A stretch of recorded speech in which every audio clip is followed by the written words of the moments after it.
Swayam Prabha. Digital India. Educated India.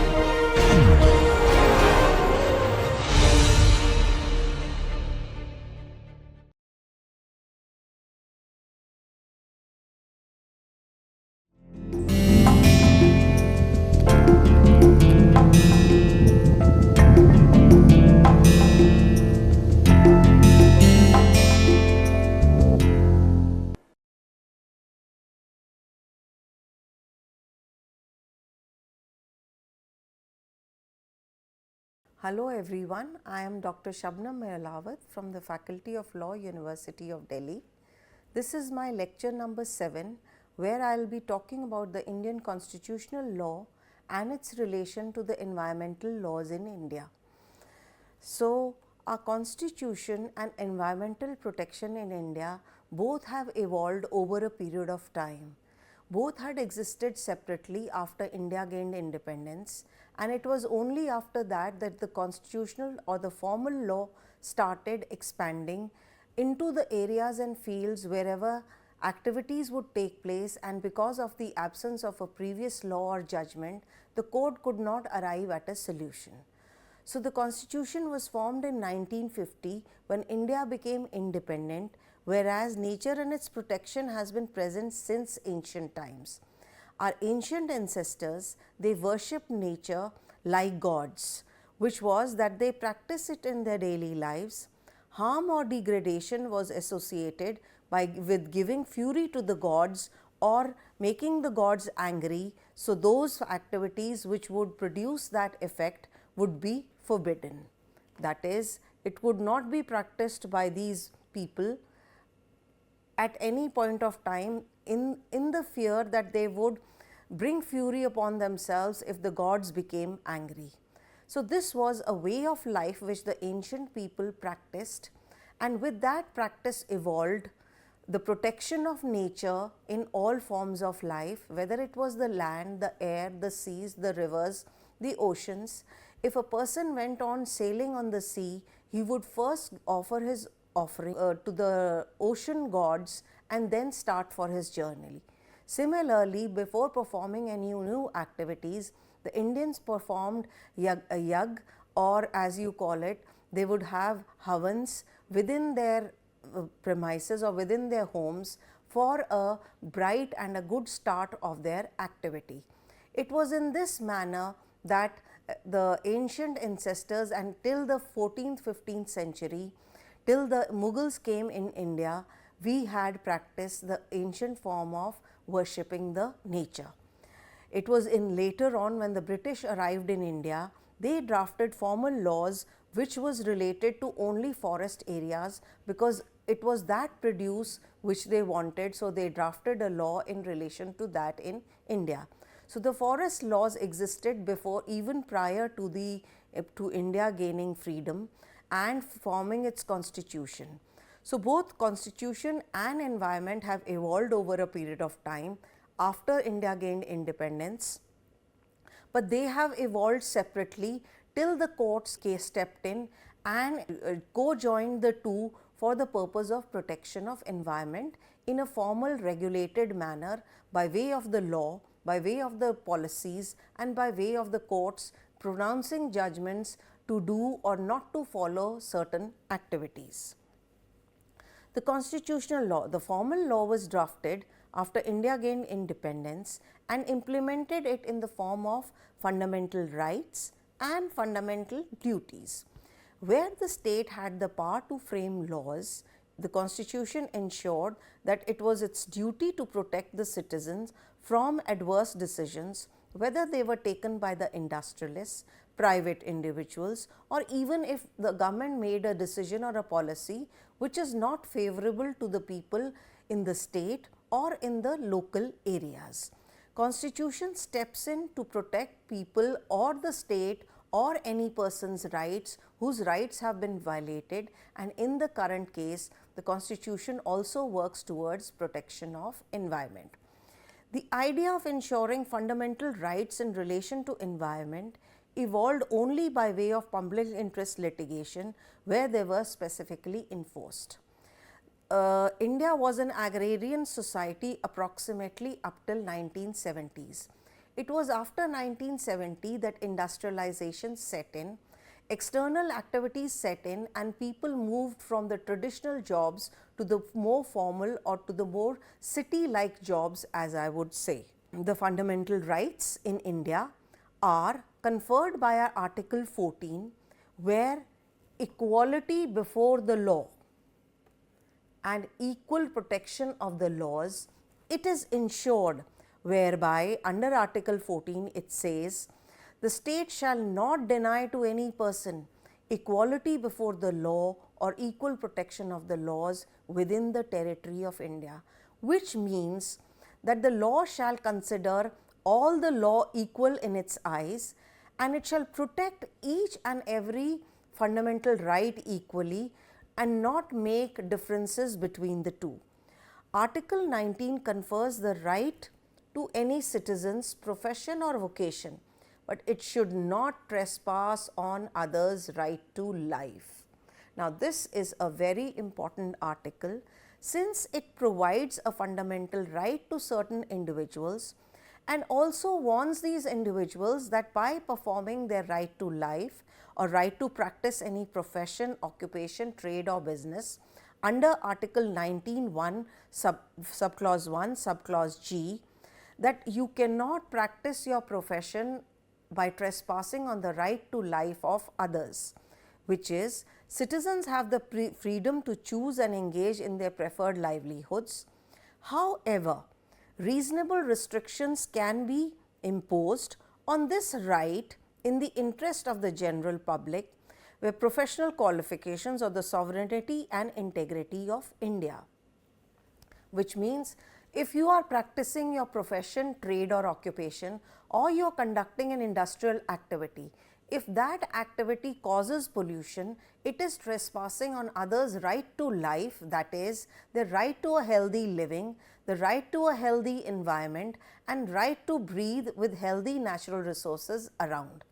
Their activity, say it causes fumes, it causes land or the other contamination to take place, which results in death, disease or disaster within an area or within a specific region, there they will be made responsible, and it is no longer their right to practice their profession. It is restricted and subject to not trespassing on the right to a healthy living of others, where, as I have also previously stated, that under the polluter pays principle, they are likely to pay compensation, and if a hazardous act or it results in death and disease and disaster of people in that area, then the compensation might be more to the families and to others who are thereby affected by a person's activity, which could be any of his trade, profession or occupation. The right to life, it is guaranteed under Article 21, which lays down that no person shall be deprived of his life and personal liberty except for the due procedure established by the law. Now, this article secures two rights. One is the right to life and the other is right to personal liberty.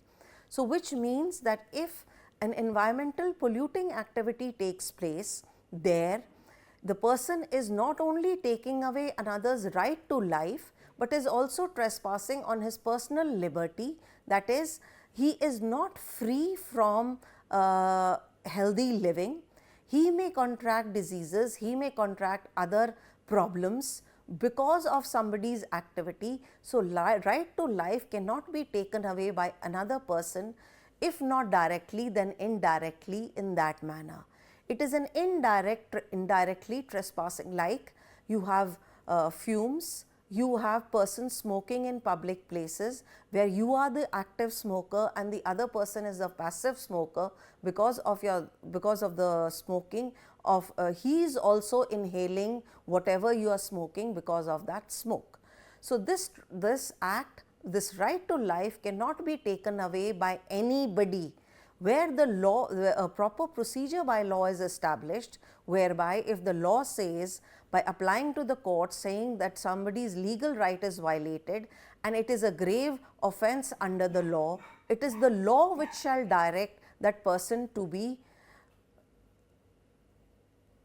punished and not in any other manner. So, by this we mean that right to life right to life can be taken only by the due procedure of law which has been established.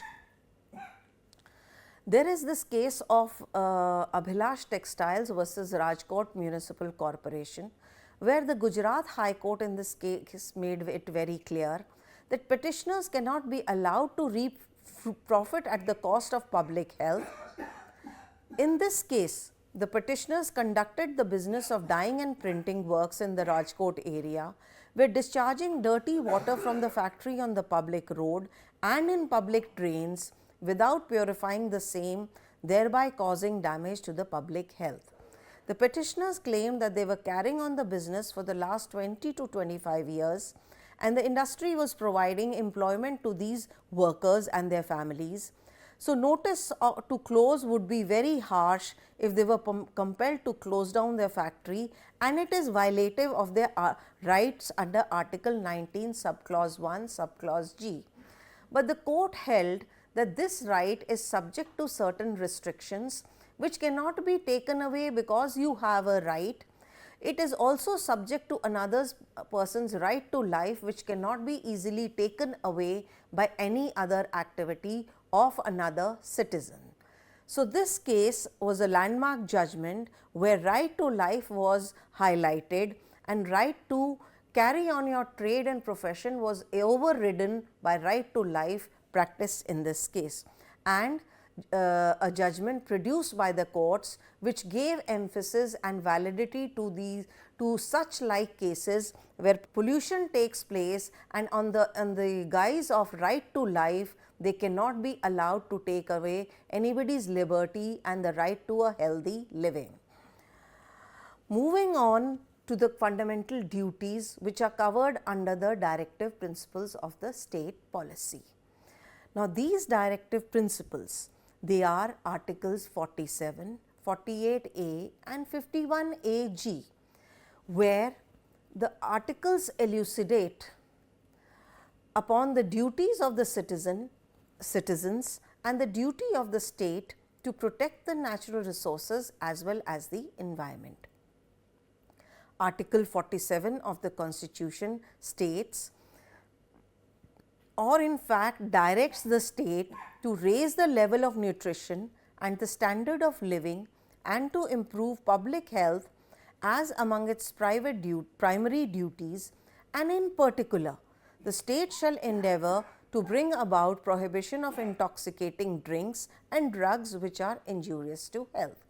So, it is basically giving directions to the state to not allow hazardous acts or acts which might take away person's public health to prohibit such drinks and such medicines or drugs which might be injurious to a person's health.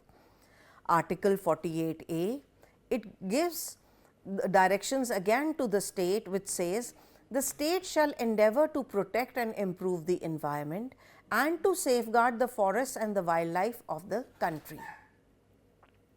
Article 51 subclause A subclause G says that it is the duty of every citizen of India to protect and improve the natural environment including forests, lakes, rivers and wildlife, and to have a compassion for the living creatures, which means it gives directions to citizens also as their duty to protect the natural resources which might be forests, lakes, rivers or any kind of wildlife which might be affected by their activity, to have compassion for such species or living beings, so that they also try to protect their right to life, and they also allow other ecosystems and other living creatures to breathe freely and not to cause an early death because of human activities. The interesting part of the fundamental duties are, they are not really backed by the law. Where fundamental rights can be specifically enforced, fundamental duties cannot be specifically enforced under the law. They are directions which are given out to the state as well as the citizens to protect their environment in a manner where protection, they should be knowing that they are providing protection in a way that we are following the international principle of equity, or where we protect our resources not only for the current generation to make use of, to live a healthy life in those conditions and pass on a protected environment to our future generations. Unlike fundamental rights, fundamental duties cannot be imposed, but our courts also have given judgments directing the state or the citizens to asking them to reminding them of their duties to protect environment in a manner as given, as proposed or thought about when these fundamental duties were asked to be a part of the constitutional law of India. The other provisions which are associated with environment, the constitutional provisions which are associated with the environment are the Constitution of India, which forms the basis of starting all legal action in violation of a person's rights and implementation of those rights. Now, Article 253, it provides that the Parliament may make laws for giving effect to international agreements.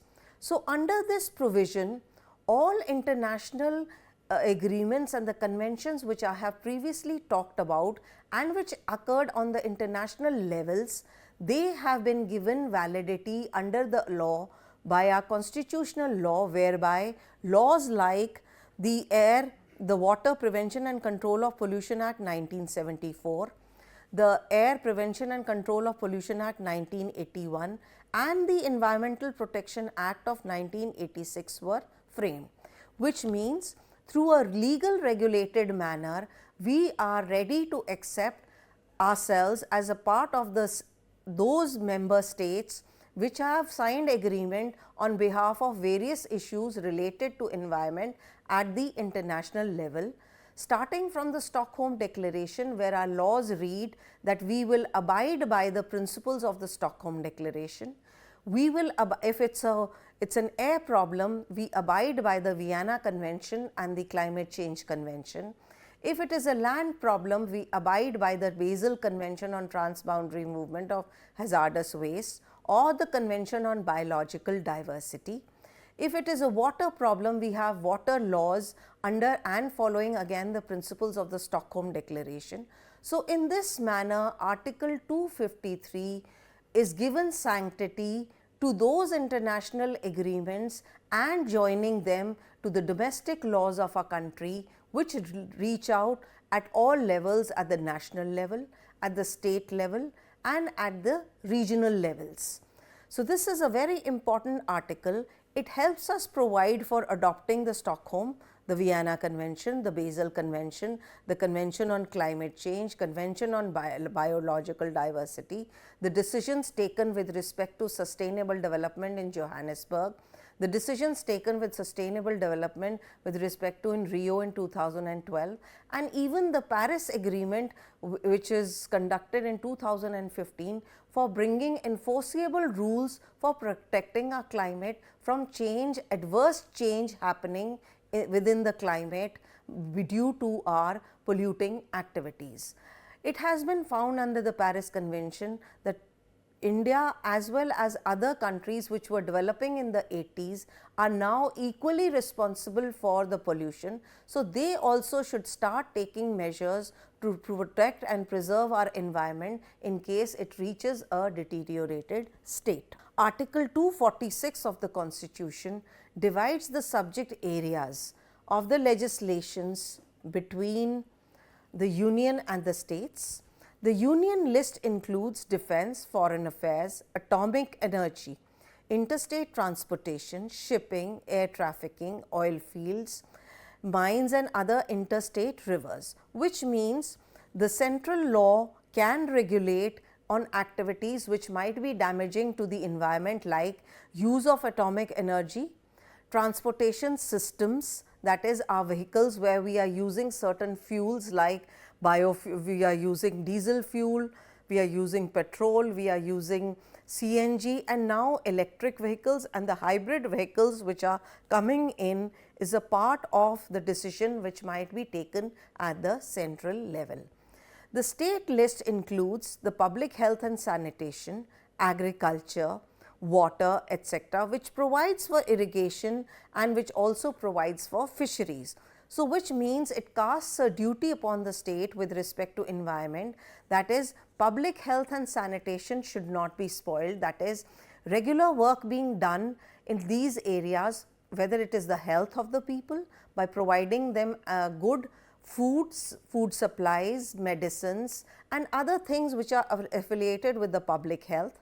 Sanitation, the cleanliness drive which may be first taught at the lower school levels, at the college level and then at the professional levels, including those offices where people are working or not working, at public places where sanitation needs to be advertised and told to the people that if the environments, physical environments are clean, one can survive better and live longer because of a healthy environment.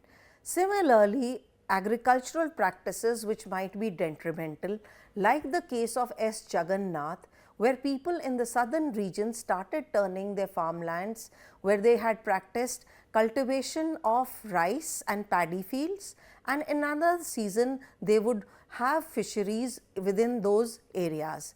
They started converting their lands into ponds for a increased industrial like activity or a mechanical activity which would produce fish for export, fish like shrimp and other animal products for export purposes, which is a major foreign exchange earner. But the court struck down by saying that no longer licenses should be granted for converting lands into ponds to practice agriculture or fish farming. So, it is in this manner the states can take initiative for the protection of environment. The concurrent list under each state and also the unions can legislate including forests, protection of wildlife, mines and minerals and development, and not quoted within the union list. Population control and factories. So, under the union list, both the state as well as the center can legislate and provide for protection not only of the people but also the environment in an efficient manner, provided they make good policies and frameworks where they can be specifically enforced by way of various agencies, which helps in having a better and a healthy environment, a better and a healthy food commodities, a better and a healthy living, personal liberty is not trespassed and environment is not degraded, which helps the citizens of our country to grow in a healthy manner. Then from an environmental viewpoint, the allocation of legislative authority is a crucial one. Some important environmental drawbacks like sanitation and waste disposal, square measure best tackled at the native levels. Others like pollution and wildlife protection, square measure higher regulated uniform national laws. Now, these provisions or these lists which have been provided also work out as to who will legislate in which areas, what policies and what frameworks they can frame for implementation purposes, and where rights are violated in relation to these activities, they can first send in their application to the control boards, pollution control boards, from where the decision of that board they may approach the courts. Earlier it was the courts and now it is the National Green Tribunal which they may approach to redress their claims. After decisions have been taken at the National Green Tribunal, it reaches the Supreme Court for a trial to take place, deciding their rights and deciding others' liabilities wherever they have been made liable or wherever they have been asked to be implemented. Then comes our right to constitutional remedies, which is Article 32 and Article 226. Article 32 enjoins, Article 32 is a very important article where it asks every citizen under the Constitution to seek a constitutional remedy from the courts wherever their fundamental rights have been violated or where they have been deprived of their fundamental rights. They can seek this remedy from the court, especially the Supreme Court. They can directly file a claim to the Supreme Court seeking a right which has been violated, that is right to a healthy living or right to a healthy environment in any area or region wherever they might be residing or working. Article 226 ensures that the power of the High Courts to issue certain orders, directions or writs for the enforcement of any rights within their jurisdiction. They also furnish copies of those writs and judgments and give them an opportunity of being heard or in whose favor or against which a judgment may have been passed. So, these two rights are basically these two articles give right to constitutional remedies under our Constitution, where the citizens may approach the courts to get their rights addressed wherever they have been violated or wherever they have been trespassed upon. So, moving now to the relation between our constitutional law and environmental matters. The judicial interpretation of the articles, specifically the right to life under Article 21, has been expanded to include the right to a healthy living being a part of the right to life and personal liberty. This right to life loses meaning without a healthy environment. Article 21 earlier was only operated to certain criminal laws and criminal cases where people had been languishing in jails and their right to life and liberty was affected by being there where they were not convicted for small crimes for which they may have gained punishment only for a period of 6 months. They were languishing in jail for years because the trial did not take place. So, in the 1980s, certain courts decided to link constitutional law along with environmental rights, when environmental rights even at the international level were focused and talked upon. The solidarity or collective rights were also embraced by us in different ways by ensuring that right under Article 21 of the Constitution, by ensuring that right under our laws, and by ensuring that these rights, whenever they have been violated, trespassed, or another right has gone over their right to life has been upheld by our courts as well as the Constitution, whenever or wherever the cases may have taken place. So, it is clearly made out that right to life has lost its meaning if the right to a healthy living is not provided to people in any areas, in any state or in any regions. This in turn is backed by both international and national laws, that is, the right to a healthy environment is a part and parcel of human rights as practiced by various nations. The above interpretation of the courts in the case of MC Mehta versus Union of India, the Supreme Court impliedly treated the right to live in a pollution-free environment as a part of fundamental right to life under Article 21 of the Constitution. Now, there are a lot of cases which relate to MC Mehta. I will be in my further discussion going over which case when I am talking about, because Mr. MC Mehta filed a lot of litigation in the 80s seeking by way of public interest litigation rights of those who could not directly come to the court to seek their rights to be addressed. The forms of litigation which exists in the world in relation to environmental laws are, which is public interest litigation in India. This is the usual form of litigation which is practiced for collective rights or solidarity rights or community rights or even rights of the indigenous people.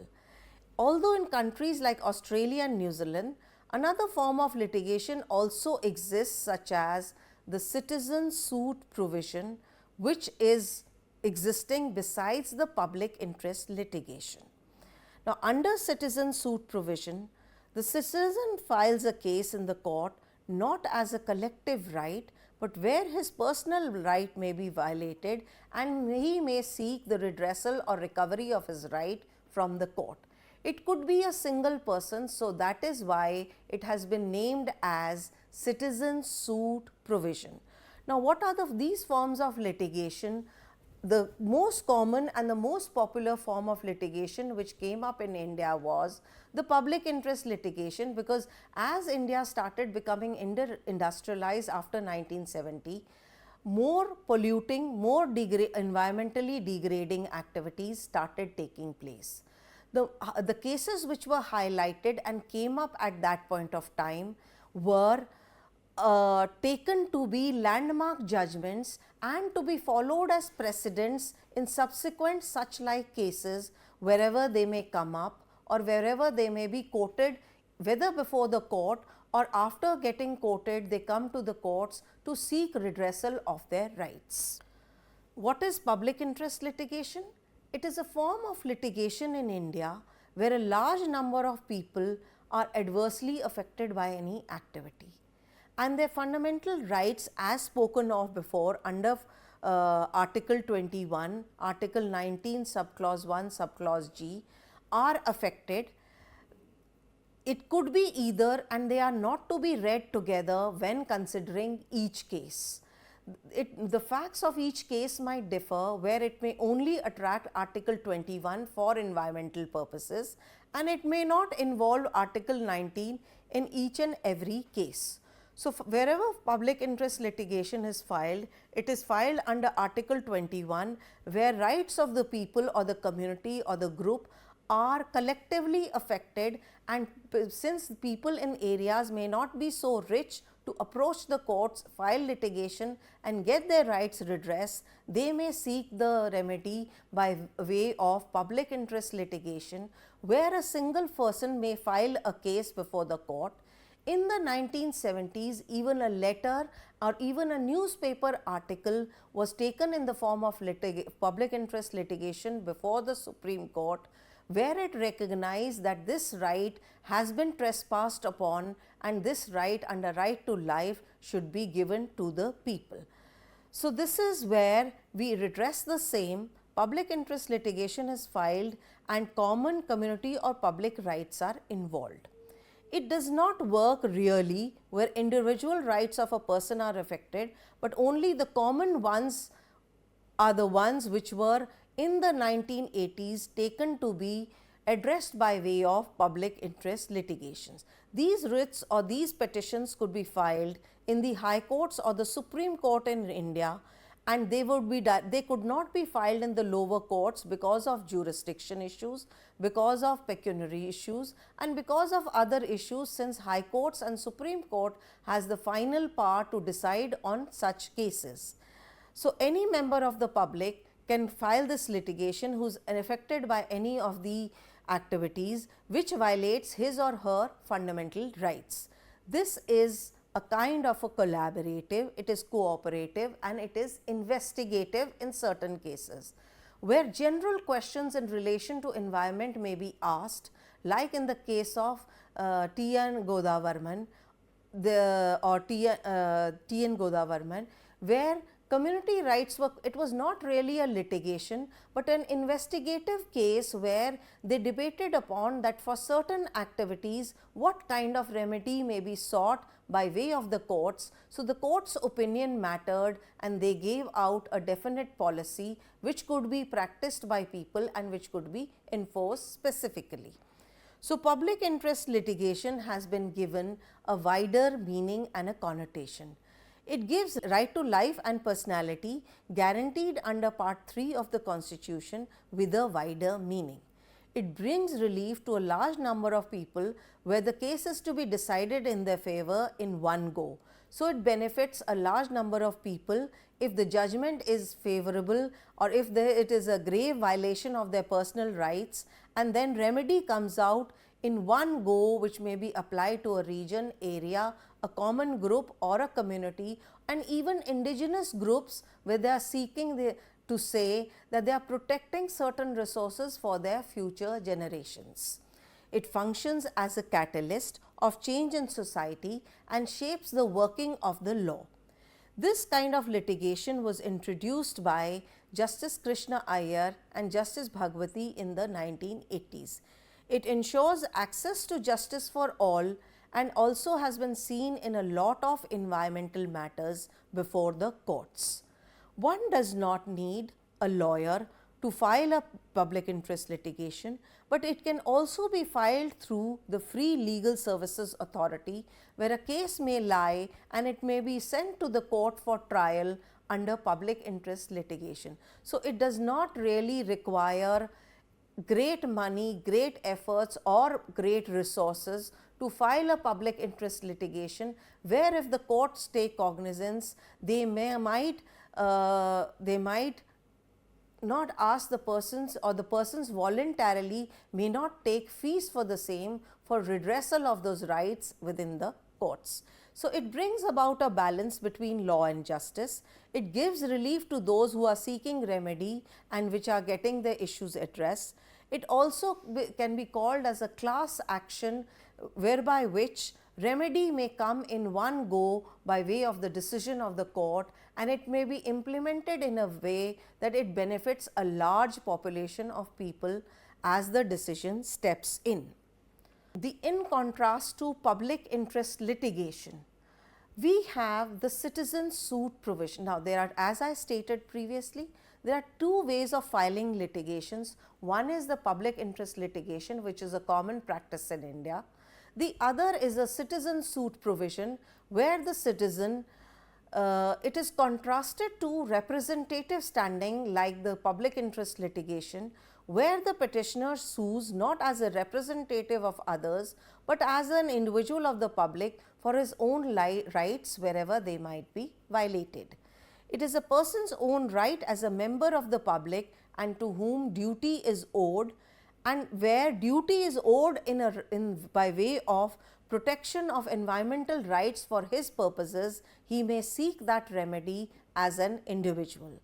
The justification for development of citizen standing is, as a way of litigation, is not to improve access to justice for the poor, but to vindicate the rights. They are diffuse among the public generally, and no individual right exists to be enforced.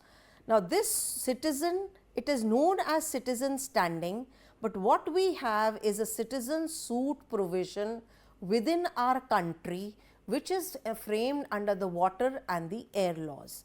The distinction of representative standing and citizen standing, citizen suit standing, has vanished under the Indian jurisprudence. Indian jurisprudence does not bring a distinction between the two. If a litigation today is filed even by an individual for his own rights, it may be joined by others, or it may be applied to others which are standing in a similar manner in another state or another region. Hence, it is referred to as citizen suit standing. But the features of both these provisions are combined under our public interest litigation, and it is practiced only as public interest litigation within our courts. The two have merged as a single doctrine in the form of public interest litigation, where our litigation need not be against a specific person.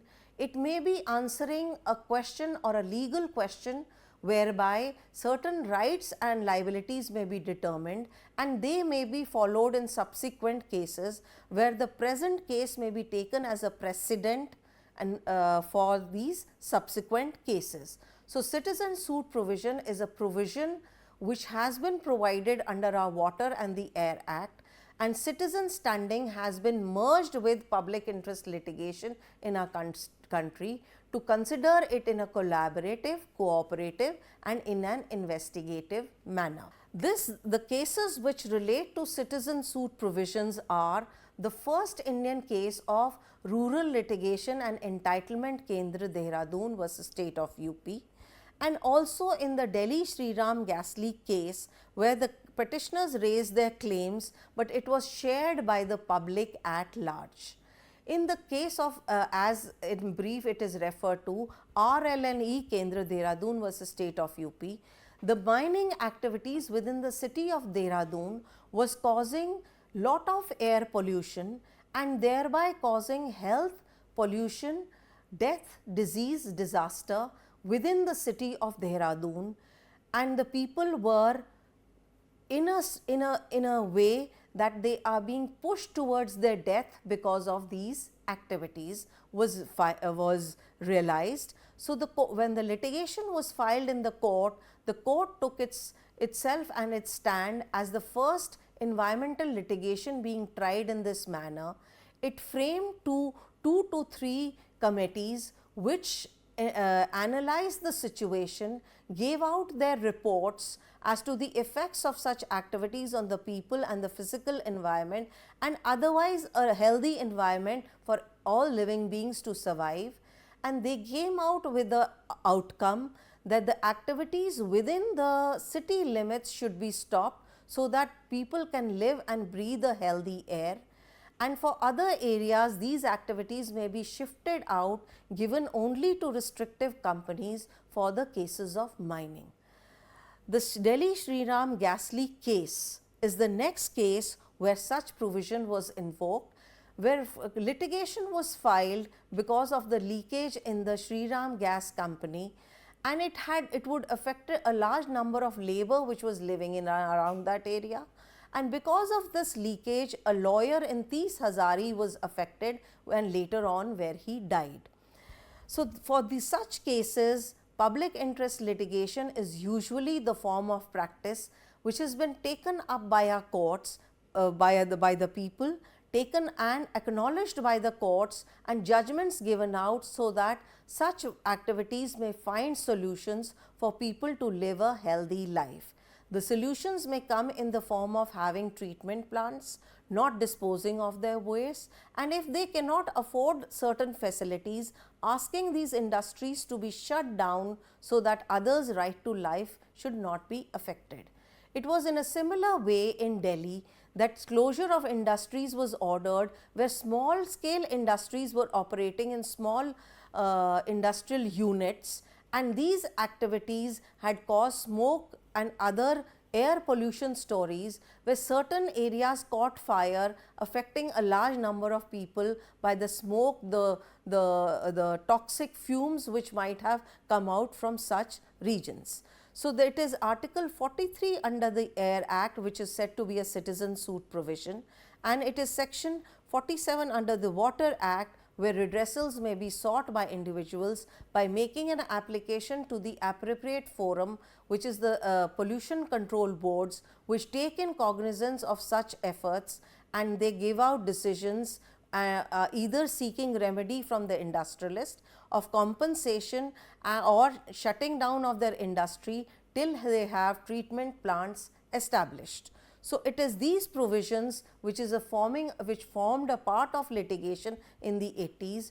Today the system has slightly changed with the coming of the National Green Tribunal into force, as it is after an activity or after a decision has been taken by the pollution control boards and their appellate authorities. The case is now sent to the National Green Tribunal for trial purposes, where it tries the case. It has an appellate authority where appeals may lie, and then it is then transferred to the Supreme Court to take final decisions. So this is the litigation process as of today, as it takes place when litigations are filed within our courts. Moving on to locus standi. The literal meaning of locus standi is the right to bring an action or to stand in the court. This term is derived from a Latin term which means standing to sue in legal terms. It also stands for a right to file a case or bring an action in court.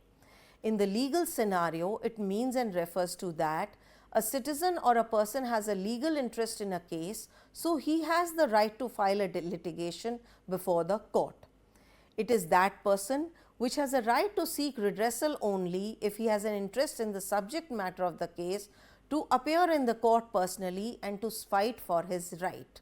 So those who have fundamental rights which might have been violated, and there is an infraction of statutory provisions, he is said to have sufficient interest for the proceeding for litigation within the courts. Locus standi basically stands for where a person may have an interest or is standing in a where he may have interest in the subject matter, and his standing before the court can be validly held to be present for fighting not only for his right but also for others' rights within the courts.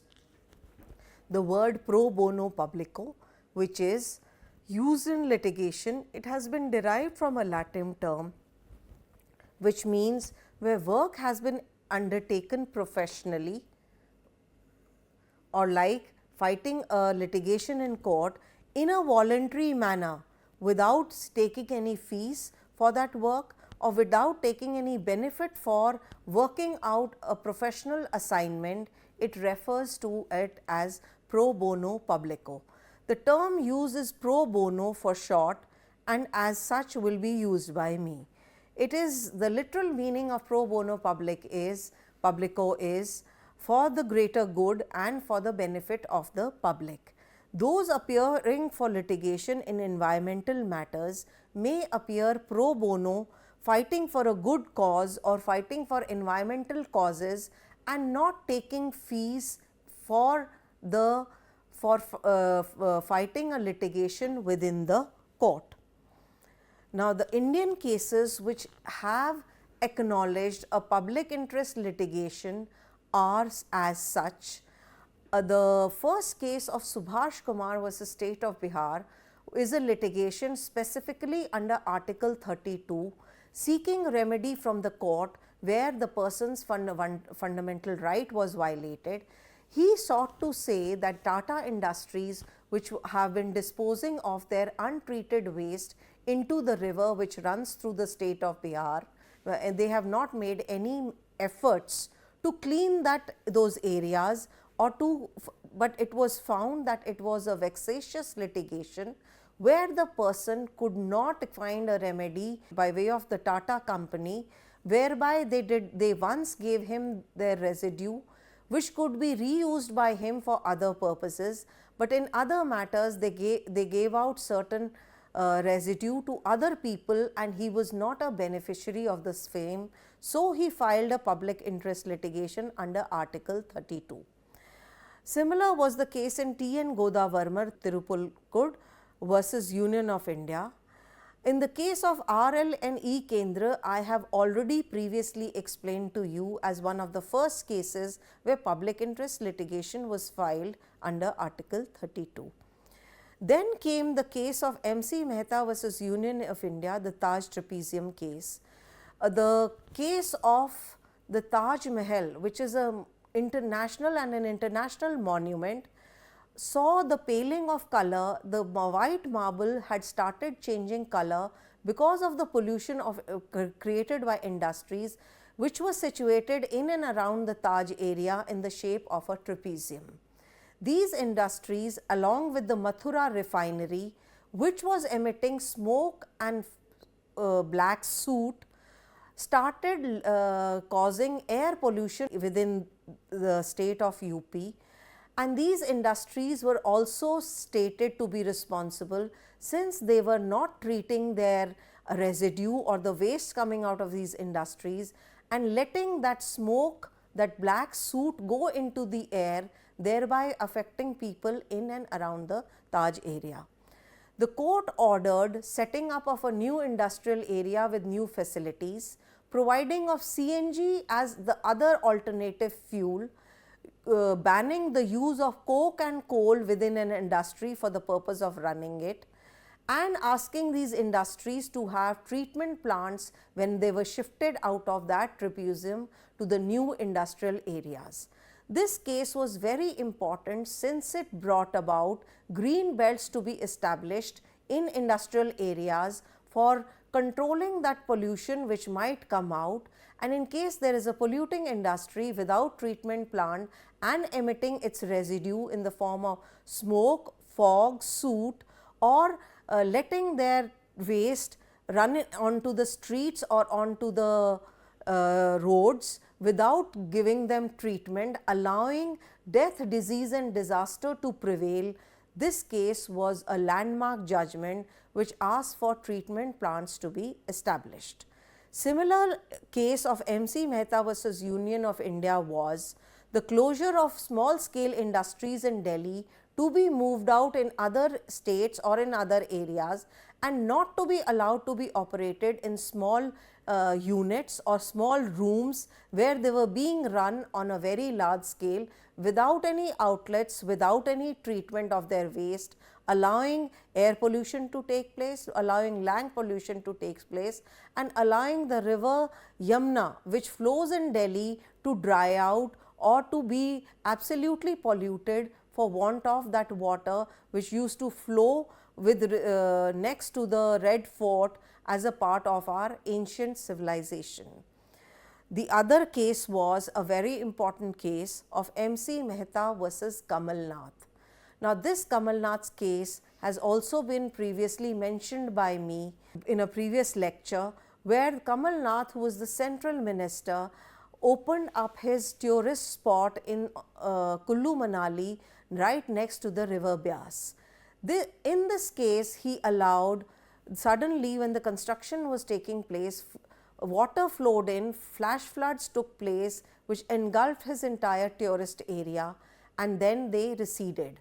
So, he started cutting the mountain and the rocks to change the direction of the river.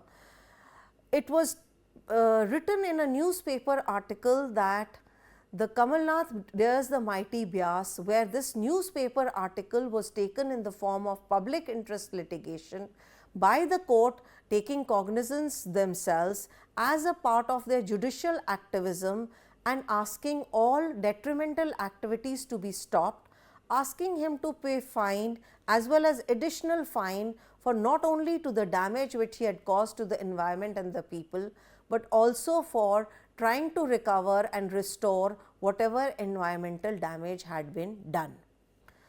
The other cases which came up were, now Sachidanand Pandey's case is one of its kind case and again an historic judgment, because the court enforced fundamental duties which are not really enforceable, asking the state to know its duties and asking the citizens to protect their environment in a responsible manner, where on the basis of these fundamental duties, the court gave out a judgment which was a compromise or a balanced judgment between right to environment and right to development.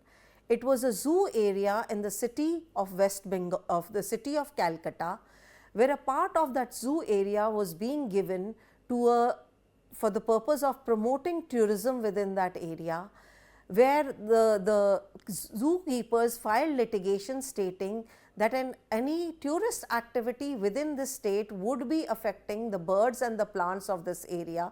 If the height of the hotel which would be constructed would go very high, then it would also affect the flight of the migratory birds who come during various seasons to from faraway places within this area. But the court laid down that only a very small portion of that area should be given to the hotel business for running tourism. The height should not be much so as to affect the flights of the migratory birds, and the compensation which comes by giving a small portion of that area should be utilized for building better facilities for the animals and other living beings of the zoo within the city of Calcutta. So, based on fundamental duties, it was one of the first cases of its kind where the court favored imposing fundamental duties for collective rights. The other cases was that of Tarun Bhagat Sangh versus Union of India, or the Sariska case, where a person was found poaching parts of wildlife animals, and he had collected those parts to be sent to wildlife smugglers, where when he was caught, he said he was only there for the purpose of gathering this. The real perpetrators of crime were located elsewhere. This case has been tried and it is stated that wildlife should be protected. More forces or more wildlife authorities should be around to protect the wildlife. So, in this manner environmental protection is sought for. Then the third important case which came out for sound pollution was Forum Prevention of Environment and Sound Pollution versus Union of India, where they laid down certain noise rules to be enacted and certain rules and regulations for demarcating areas where noise could be only produced at certain levels. The 0 levels were where schools and hospitals are located. Within residential areas, certain level of sound should be allowed, and for bursting firecrackers and having horns and other sound systems within our vehicles, a certain rules and regulations were established for these to be brought about. In other words, noise pollution which creates and which affects our environment, this case led to the framing of noise rules under the environmental protection, under the Air Act. The last and least of the cases is that of Karnataka Industrial Area Development Board versus C. Kenchappa, where certain areas were allocated for only buildings for industrial enterprises, where they would be conducting their business and not running industry within that area was questioned. But in this case, the court laid down that it is not that development can be stopped where environment is abundant.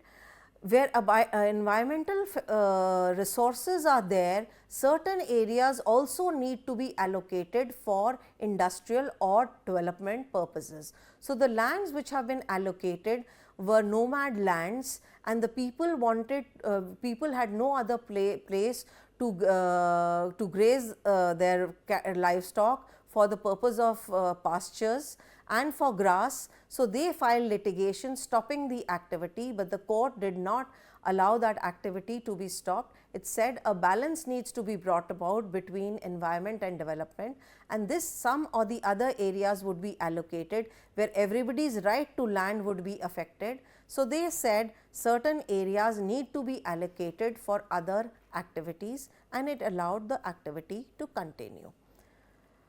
Thank you for this presentation.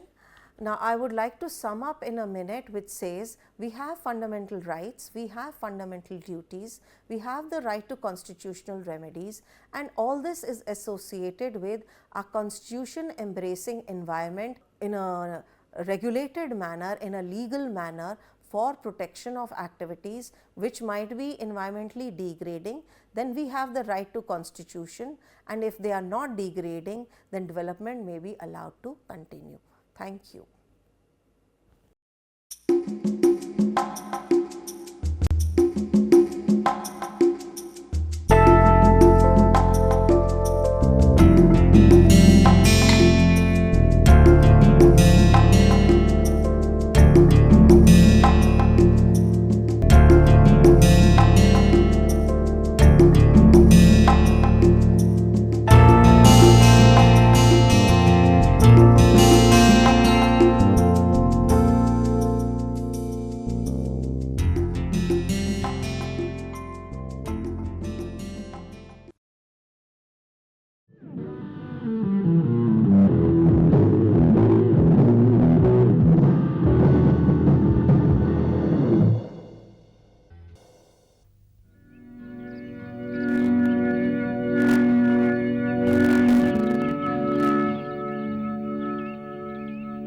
When Copernicus said the earth revolves round the sun, it was considered blasphemy. When Galileo said the earth was round, we thought he was mad. When Darwin said that monkeys are the ancestors of man, we thought he had lost it. When the ecologists said this was the end of the world and the human race, we didn't believe them.